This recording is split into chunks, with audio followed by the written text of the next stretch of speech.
Ситуация только накаляется. Досмотрите это видео до конца, и вы узнаете, о чем рассказывают СМИ Афганистана, что повергло в шок таджиков. Подписывайтесь на наше обновление и точно будете в курсе всего самого актуального. СМИ Афганистана сообщают о 4-часовых столкновениях между талибами и пограничниками Таджикистана в ночь с субботы на воскресенье 15 мая. По данным СМИ, боестолкновения произошли на границе двух стран в районе Шерхан-Бандара. По данным Афганистан International, первый конфликт начали талибы. Стрельба последовала за словесной перепалкой. Первыми в сторону Таджикистана стрелять начали силы Талибана. Потом таджикские пограничники атаковали контрольно-пропускной пункт, пишет Афганистан International. Обе стороны, Таджикистан и группировка Талибан, пока не комментируют этот инцидент. Шерхан-Бандар расположен на севере Афганистана в районе Имам-Сахиб, провинции Кундуз, граничит с Пянджским районом Хатлонской области. Здесь Таджикистан построил мост через реку Амударью, по которому осуществляется обмен товаров между странами и перевозка из других стран региона. Это первый случай столкновения с таджикскими пограничниками в Шерхан-Бандаре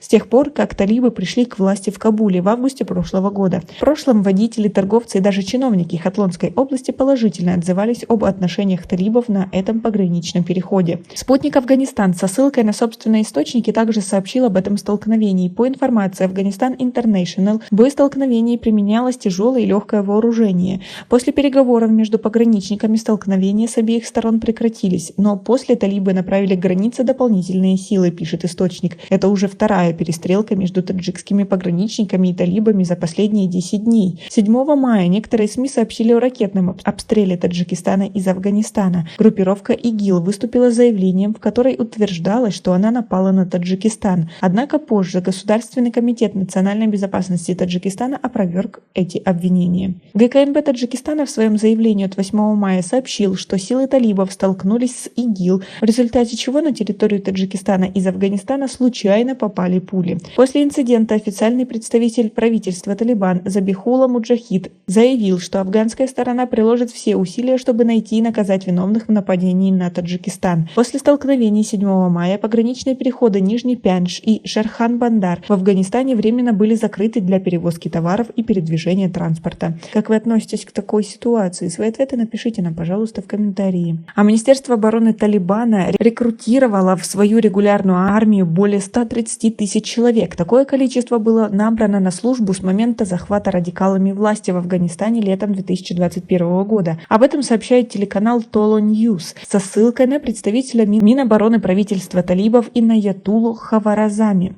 Набраны в регулярную армию более 130 тысяч человек, и этот процесс будет продолжаться. После завершения укомплектования афганцы увидят независимую, хорошо сформированную и подготовленную армию, которая будет обеспечивать безопасность и защищать афганскую землю и границы, сказал Хаваразами. Он напомнил, что Минобороны стремится довести численность вооруженных сил страны до 150 тысяч человек, однако виды и состав новых войск еще не определены. Ранее талибы заявляли, что намерены создать собственные военно-воздушные силы, которых у них не было на протяжении 20 лет, пока они ввели партизанскую войну против афганского правительства и иностранных войск, размещенных в Афганистане, пишет Фергана. Талибы анонсировали численное увеличение своей армии в начале этого года. При формировании новых вооруженных сил Минобороны намеревалась мобилизировать военных с боевым опытом, включая тех, кто служил в правительстве свергнутого президента Ашрафа Гани. Отметим, что численность афганских национальных сил обороны и безопасности прежнего правительства по официальным